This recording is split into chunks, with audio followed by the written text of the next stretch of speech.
I still remember the weight of my boots on that dusty training ground, the way the sun burned my skin, and how his smile made everything feel lighter.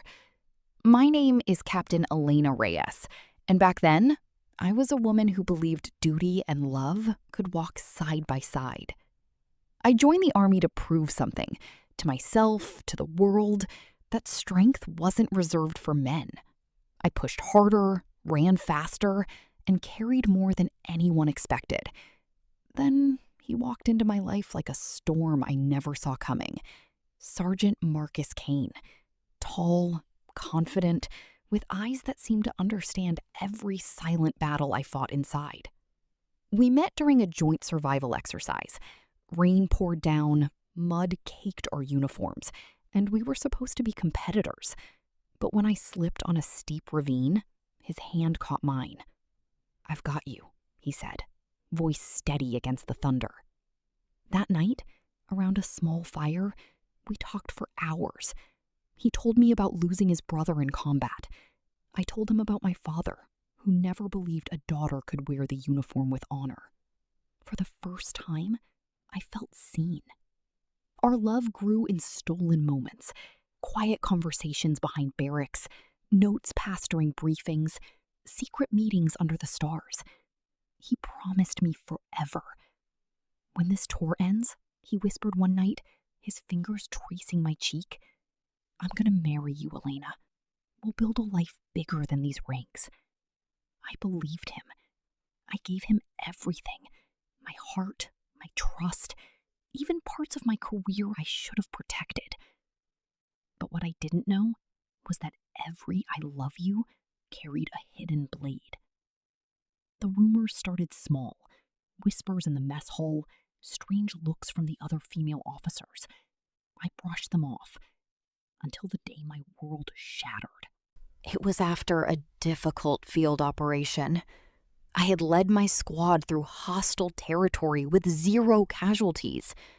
I came back exhausted but proud, already imagining telling Marcus how we'd celebrate. Instead, I found him in the supply room with her, Lieutenant Sophia Reyes, my own teammate, my friend. Their bodies were tangled in a way that left no room for misunderstanding. I stood there frozen, my heart pounding louder than any explosion I'd ever heard. When he saw me, his face didn't even register guilt at first, just surprise. "Elena, it's not what you think," he said. The same voice that once comforted me, now sounding like poison. Sophia looked away, adjusting her uniform. "We didn't mean for this to happen." Didn't mean for it to happen? While I was risking my life out there? Trusting him with my future? The betrayal didn't stop there. 2 weeks later, during an internal investigation into missing classified documents, fingers pointed at me. Documents that somehow linked back to my access codes. Marcus had used our relationship to cover his own mistakes. Small thefts for personal gain. Favors traded in the shadows. When things got hot, he fed them my name to save himself. The man I loved destroyed my reputation to protect his promotion. I was suspended, stripped of responsibilities. The same soldiers who once saluted me now whispered behind my back. Nights became endless. I would sit on my bunk, staring at the engagement ring he gave me, tears boning my eyes. How could the person who held me through nightmares become the source of my deepest wound? Pain turned into something darker. Anger. A cold, sharp resolve. I stopped crying. I started planning. If Marcus thought he could break me and walk away untouched, he was wrong. I used every connection I still had. I gathered evidence quietly. Messages, financial trails, witness statements from people who owed me favors. Captain Daniel Torres had been watching from the sidelines, a quiet intelligence officer, with kind eyes and a backbone of steel. He had helped me gather the final pieces of evidence, not because he wanted anything from me, but because he believed in justice. While I plotted my revenge, Daniel showed me what real strength looked like.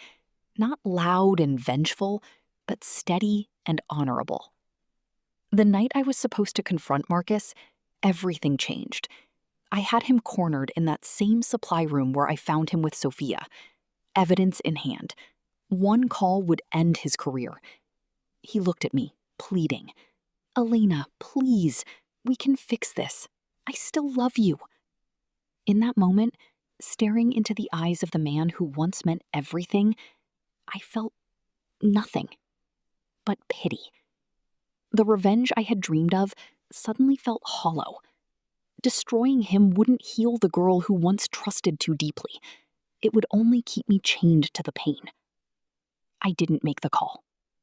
Instead, I handed the full file to the proper authorities and walked away. Marcus faced the consequences of his own choices. Dishonorable discharge, lost rank, a future stripped of the uniform he betrayed. But I didn't stay to watch him fall. That wasn't my victory anymore. Daniel was waiting outside. No grand gestures, just quiet understanding. "You chose peace," he said softly.